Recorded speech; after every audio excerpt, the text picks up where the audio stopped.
So before we get started, check out the following links in the description box below as highlighted in the image shown.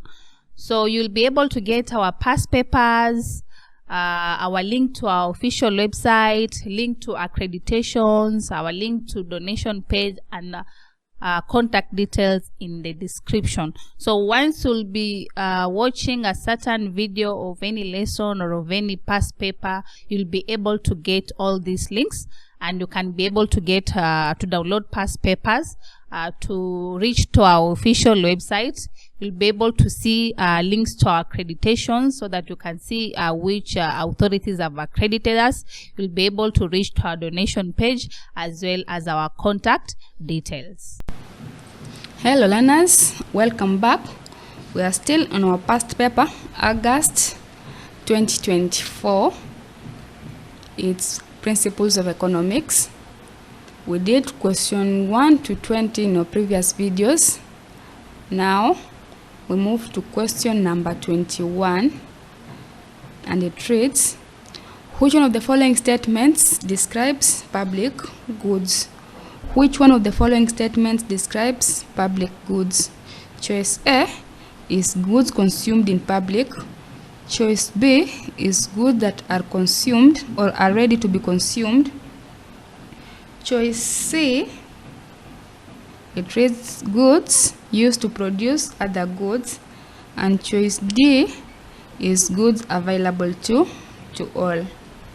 Which one of the following statements describes public goods? Goods consumed in public, that doesn't necessarily describe public goods. You can consume private goods publicly.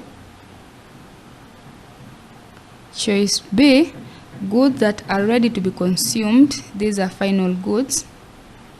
This describes final goods. Choice C, goods used to produce other goods. These are capital goods or intermediate goods.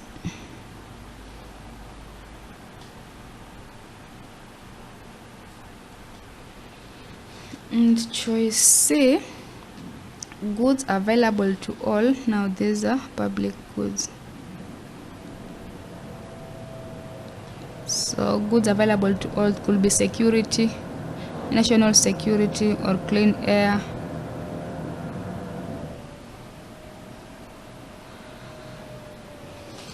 Those are public goods. These are goods provided to the citizens of a country by their government. Yes, goods available to all. So our answer is choice D. Question number 22 reads, which one of the following statements is a type of labor mobility? Which one of the following statements is a type of labor mobility? We can define labor mobility as the ability of workers to move between job sectors or locations. And the different types of labor mobility is geographical. The first type is geographical mobility. That is employees moving from one place to another, from one location to another. This is based on location.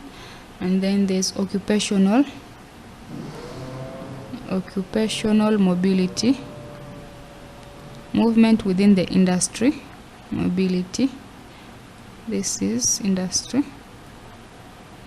Another is intergenerational mobility as another type of labor mobility. Intergenerational mobility. This talks about movement of socio-economic lives of people like before when people used to tarmac or walk when there were no vehicles, but now there are vehicles. This is what we call intergenerational. And then intragenerational is another type of mobility of labor, which is different lifetimes. Different lifetimes is what we call intragenerational. And an example of that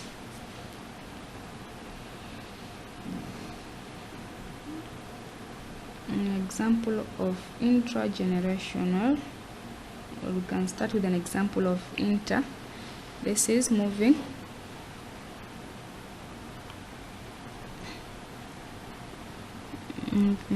jobs, for example being promoted or something like that. While for intrageneration refers to changes in the economic or social position of individuals within their lifetime. That is maybe promotions or changing industries. While the intragenerational, we have said it's about maybe we didn't have vehicles before. People used to tarmac, but now they can board vehicles, or there was no internet, but now there's internet. That is intergenerational. The generation before isn't the same as the generation now. And then another type is horizontal mobility. Horizontal mobility. Then there's vertical mobility. Vertical mobility of labor. Now the horizontal is when workers move from one job to another, is what we call horizontal. And the vertical is moving up or down the job status or income. And then finally we have seasonal mobility. Seasonal mobility, which involves workers moving between jobs or regions.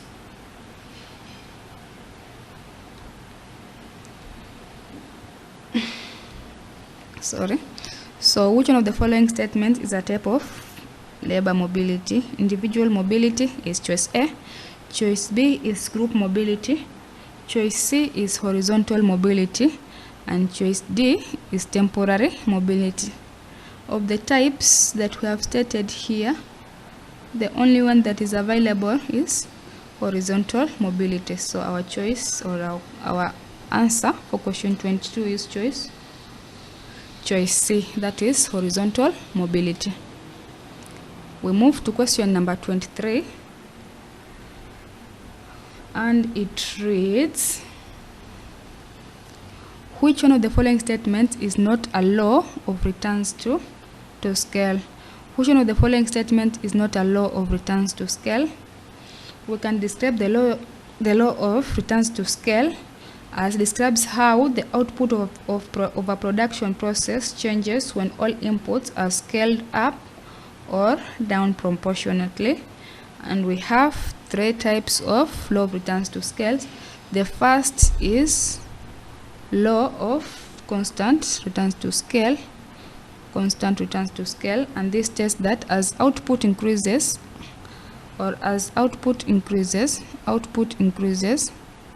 then input increases in the same proportion. Input increases in the same proportion. Let's say we have input and output. So if we increase output, let's have our output as labor. This is constant.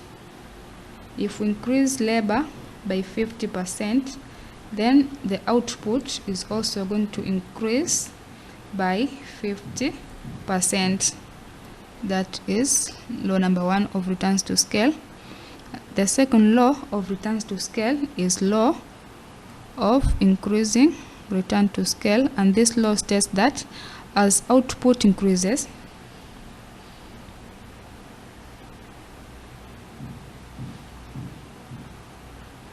output increases by larger proportion if we increase inputs. So if we increase our labor, this is increasing return to scale. If we increase our labor by 50%, then our output is going to increase by maybe 70 or 80%. And last, the third law, or the last law of returns to scale, is the law of decreasing returns to scale. Decreasing returns to scale. And this law states that output increases by smaller proportion.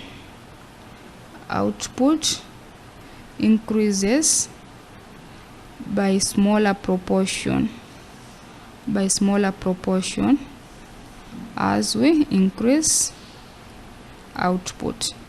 And the vice versa for all this is also true. Vice versa is also true. So decreasing returns to scale states that as we increase output by, let's say, 50%, then output is going to increase maybe by 20%. That is the law of decreasing returns to scale. So choice A that the examiner has provided us with, is choice A is law of average returns to scale. Choice B is law of constant returns to scale. Choice C is law of increasing returns to scale. And choice D is law of decreasing returns to scale. So we have seen that law of constant returns to scale, this is a law of returns to scale. Increasing is also a law, and decreasing is also a law. So our answer that is not a part of the law of the increasing returns to scale is choice A. So that is our answer for question number 23. Law of average return to scale is not a law of returns to scale.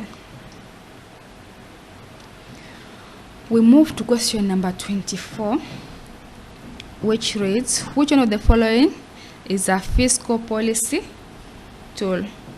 Which one of the following is a fiscal policy tool?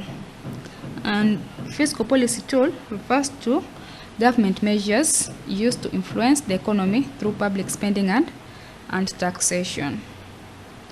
And we say taxation policy is a primary fiscal policy tool used to adjust the levels of revenue and influence economic activity. Choice A, we have bank rate policy. Choice B is taxation policy. Choice C is open market operation. And choice D is marginal value. Bank rate policy is a monetary policy tool used by the central banks to influence interest rates. So this is a monetary policy tool. Monetary policy tool used by the central banks to influence interest rates. Choice B is taxation policy. It involves government decisions on tax rates to regulate the economy. Choice C, so this is a fiscal policy, actions by the government. Fiscal policy. Choice C, open market operations, is a monetary policy tool where central banks buy or sell government securities. So this is to the public. This is monetary policy tool, open markets, where central bank sells government securities to the open public to regulate money supply in the economy. Choice D, marginal value, is not a fiscal or a monetary policy. It refers to economic theory regarding changes in value. This is just change in value. Marginal is change in economics. Marginal is change. So fiscal policy under this is taxation policy, which is choice B. The main policies or the main fiscal policies that we have in economics is the taxation policy, fiscal policies. fiscal policies. We have two fiscal policies in economics. The first one is taxation policy, which involves adjusting taxes to influence demand, and the other is government spending, which is allocating funds to stimulate, that is increase or slow the economy. So our choice for question 24 is choice B. We move to question number 25, and it reads, which one of the following statements defines devaluation of currency? Which one of the following statements defines devaluation of a currency? And devaluation of a currency is the deliberate decision by a country's central bank or monetary authority to reduce the value of its currency relative to other currencies. So it's a deliberate decision by a country's central bank or monetary authority to reduce the value of its currency relative to other currency. It is typically done in a fixed or semi-fixed exchange rate system. So choice A, we have market forces lowering the value of a country's currency. So this describes depreciation.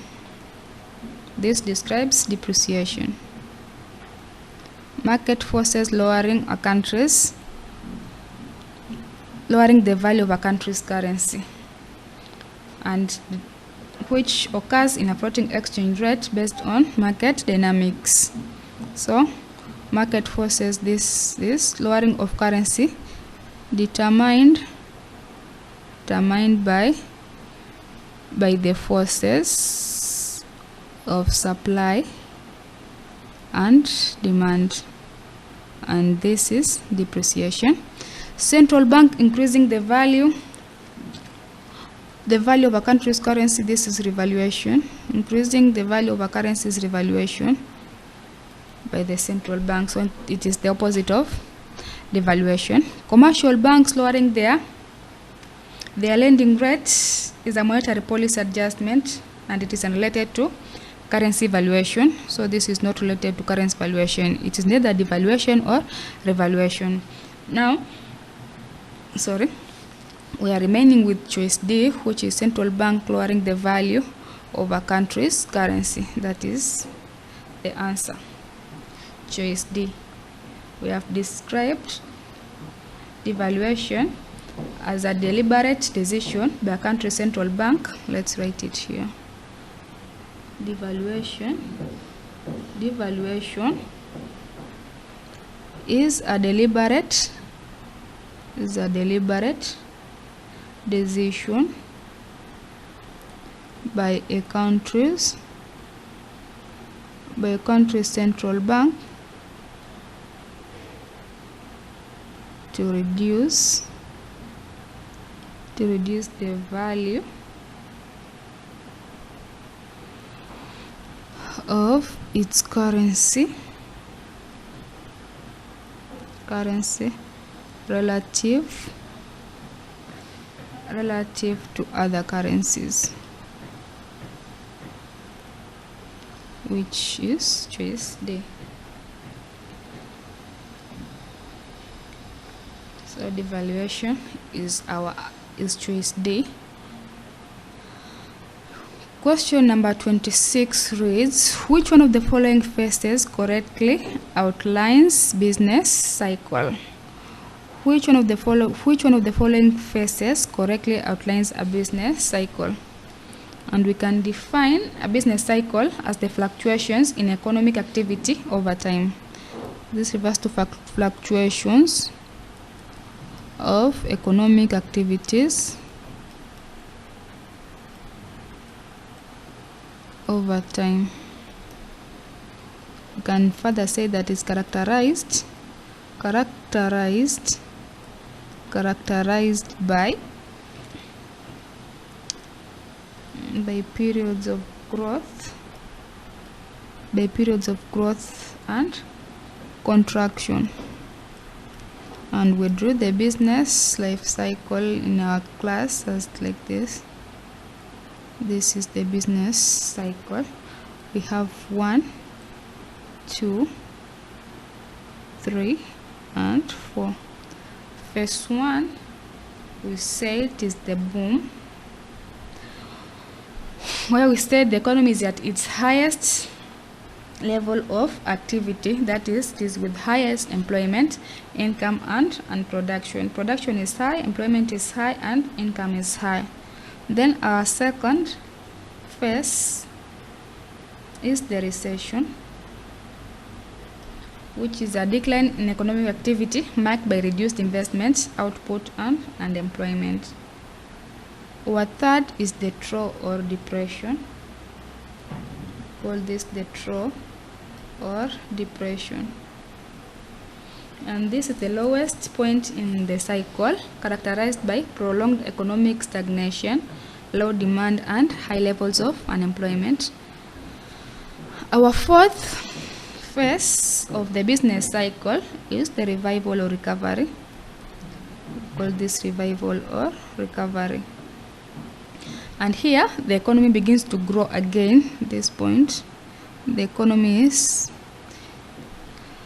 beginning to grow again. Demand is increasing, investment is increasing, and also employment starts to be experienced. So choice A is expansion, maturity, depression, or revival. So under choice A, maturity is not recognized as a phase in the business cycle. So this makes choice A a wrong choice because there's no maturity in our phases. Choice B, boom, constant, diminishing, revival, diminishing, makes choice B wrong. Constant and diminishing are not part of the business cycle, that is diminishing. Choice C, boom, recession, we have boom, we have recession, we have trough, depression, and revival. Choice B is correct. Expansion, boom, depression, or revival. Expansion is almost the same as revival, so these two, it's like they're the same, so it renders choice D also wrong. So choice C is the only one, or is the only choice that is showing the correct phases of a business cycle. We move to question 27, and it reads, which one of the following measures may not correct the balance of payments deficit? Which one of the following measures may not correct the balance of payment deficit? So let's see when the balance of payment deficit occurs, and we say the balance of payment deficit occurs when a country's imports are more than its exports. So here, imports, we import more than we export.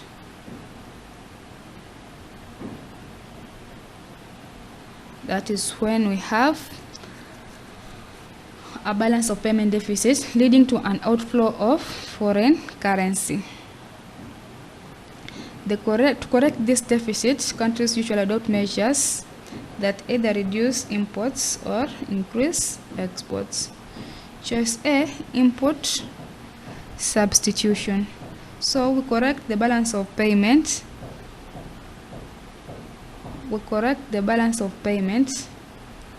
By adopting measures that either reduce imports. So to correct this, we have to reduce imports to correct the deficit. We reduce imports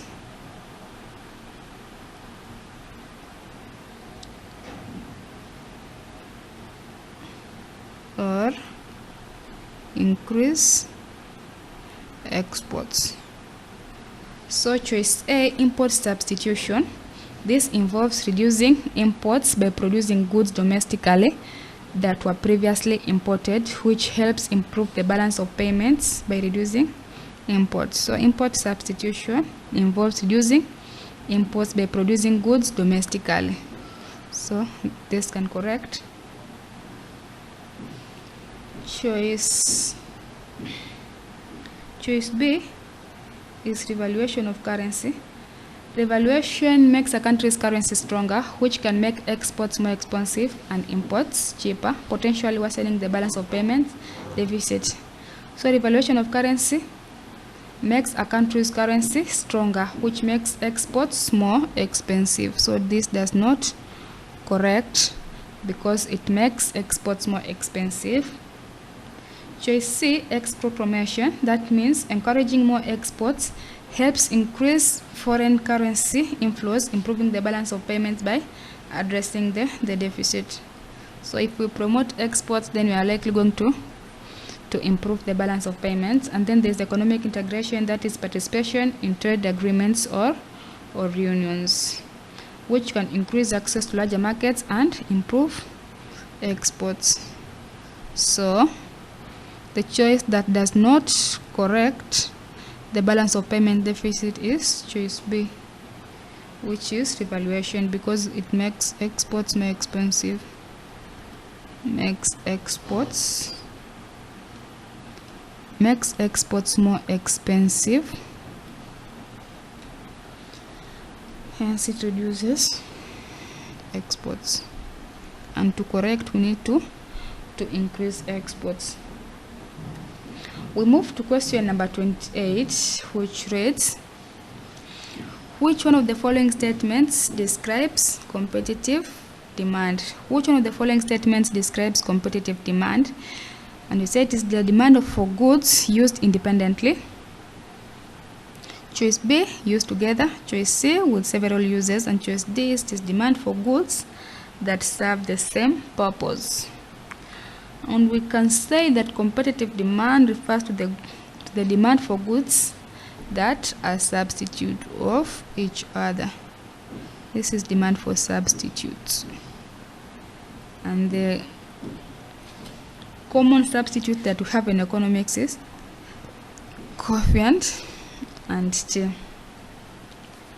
So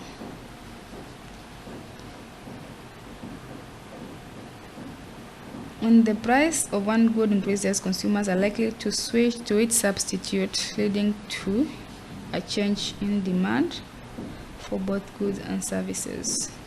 So choice A, goods used independently does not affect demand for each other.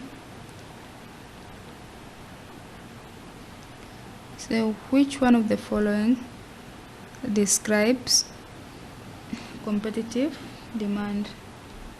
Choice B is goods used together. Those are complementary goods.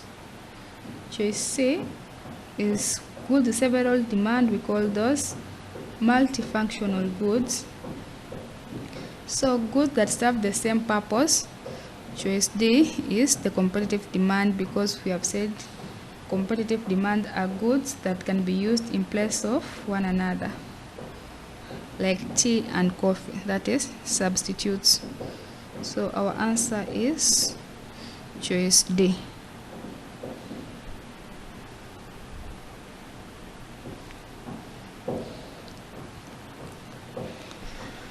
We move to question 29, and it reads, which one of the following statements is an assumption of the law of diminishing returns? Which one of the following statements is an assumption of the law of diminishing marginal returns? Choice A, we have units of the commodity must be consumed continuously. Choice B, price levels should vary with goods purchased. Choice C, consumers can vary the type of goods consumed. And choice D, we have consumer can consume different units of of the commodity. So we can define the law of diminishing marginal utility as it states that a person consumes more units of a particular good. The satisfaction gained from each additional unit is decreased. That is, as the law of diminishing marginal return states that as a person consumes more units of a particular good, then the satisfaction or the utility gained from each additional unit decreases. And for this law to hold, it assumes that the units of the commodity are consumed continuously. So choice A, the units of the commodity must be consumed continuously. That is what it states. That is what the law states.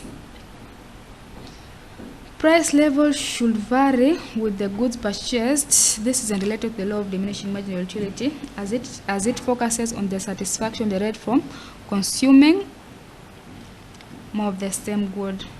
Choice C, consumers can vary the type of goods consumed, refers to consumers' choice between different types of goods, but does not directly relate to diminishing utility of consuming more of the same good. Choice D, consumer can consume different units of commodity.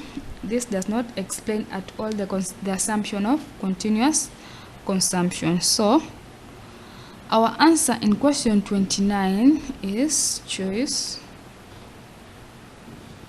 A, which is related to the assumption of the law of diminishing marginal return, which states that as a person consumes more units of a particular good, then the satisfaction gained from each additional unit decreases because they are now used to it. They don't feel as happy as when they were starting to consume that particular good. Question 30. Which one of the following is not a level of production? Which one of the following is not a level of production? Choice A, tertiary production. Choice B, indirect production. Choice C is secondary production. And choice D is primary production. Choice B is our answer. The question is, this question is direct. The levels of production refer to the stages in production process of goods and services, and there are 3 levels. We have the primary as the first level. This is extraction of raw materials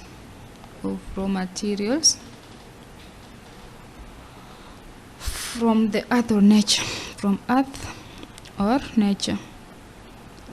The second level of production is the secondary level, which involves manufacturing or processing the raw materials. Here we manufacture or process